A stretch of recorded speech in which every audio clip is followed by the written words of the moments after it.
इस व्यक्ति का पूरा जीवन सांसारिक मोह माया की धूल में लिपटा रहा। उसने दौलत तो बहुत कमाई, लेकिन उसके जीवन में दुआओं की तिजोरी हमेशा खाली रह गई।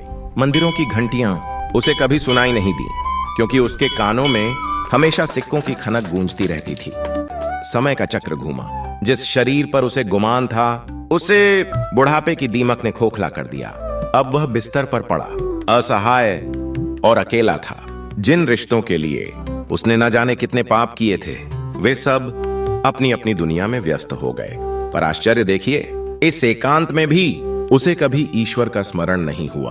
अंततः मौत का बुलावा आया और उसकी जीवन लीला समाप्त हो गई। जैसे ही उसकी मृत्यु की खबर फैली, उसका परिवार और गांव के लोग एकत्रित हुए।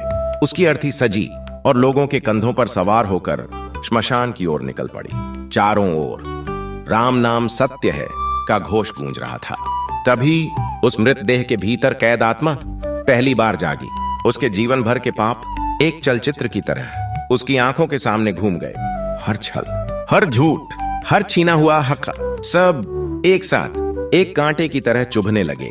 पश्चाताप की एक लहर उठी और आत्मा चीत्कार कर उठी, हे मेरे प्रभु, दया करो, रहमत का तेरे उम्मीदवार आया हूं। सिर ढाके कफन में शर्मसार आया हूं। आने न दिया बारे गुनाह ने पैदल अरथी चढ़, मैं कांधों पे सवार आया हूं। रहमत का तेरे उम्मीदवार आया हूं। हे प्रभु, जीवन भर मैं कैसा अंधा बना रहा। बहुत पाप किए हैं मैंने प्रभु, बहुत पाप किए हैं। इन हाथों ने सिर्फ धन बटोरा, पर कभी किसी जरूरतमंद की सेवा नहीं की। अब तो मुझे मुंह दिखाने में भी शर्म आ रही है। क्या मुंह दिखाऊं तुझे? सिर ढांके कफन में शर्मसार आया हूं। आने न दिया बारे गुनाह ने पैदल अरथी चढ़, कांधों पे सवार आया हूं। रहमत का तेरे उम्मीदवार आया हूं।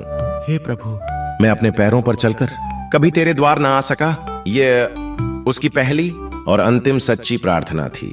पश्चाताप के आंसुओं से धुली हुई, हृदय की गहराइयों से निकली हुई। कहते हैं ईश्वर की दया के द्वार हमेशा खुले रहते हैं, विशेषकर उनके लिए जो टूटे हुए हृदय से पुकारते हैं। और प्रभु ने उस भटकी हुई आत्मा को अपनी शरण में ले लिया।